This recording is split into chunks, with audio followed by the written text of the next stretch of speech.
Rafale दिलं पण technology द्यायला नाही म्हटले, म्हणून मग भारताने स्वतः बनवलंय. होय, 2016 मध्ये भारताने जेव्हा फ्रान्सकडून काही राफेल जेट्स खरेदी केले होते, तेव्हा त्यात यूज होणाऱ्या गॅलियम नायट्रेटच्या चिप्सची टेक्नॉलॉजी भारताला देण्यात यावी अशी मागणी भारत सरकारने केली होती. पण तेव्हा फ्रान्स स्पष्टपणे नाही म्हटलं, कारण त्यांना भीती होती की जर आपण हा फॉर्म्युला किंवा ती टेक्नॉलॉजी भारतासोबत शेअर केली तर आज जे भारत आपल्याकडून जेट्स खरेदी करत आहे ते भविष्यात स्वतः बनवेल, म्हणून फ्रान्सने हात रोखला होता. आता तेव्हा या चिप्स फक्त America, France, Germany, Russia, south Korea आणि चायना हेच देश बनवत होते. म्हणून मग भारताने ठरवलं की या चिप्स आपण स्वतः बनवायच्या, आत्मनिर्भर व्हायचं, कोणावरही डिपेंडेबल राहायचं नाही. म्हणून मग DRDOला भारत सरकारने गॅलियम नायट्रेट चिप्स बनवण्याचं टास्क दिलं.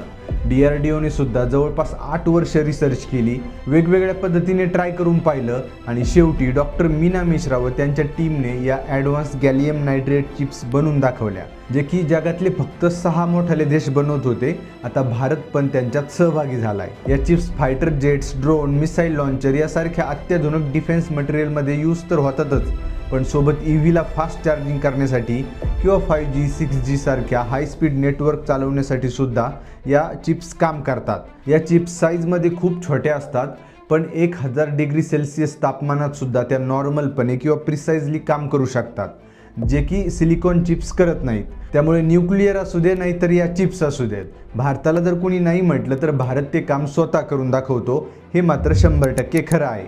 तुम्हाला काय वाटतं कॉमेंट्समध्ये सांगा आणि अशाच माहितीकरिता मला फॉलो करा. धन्यवाद.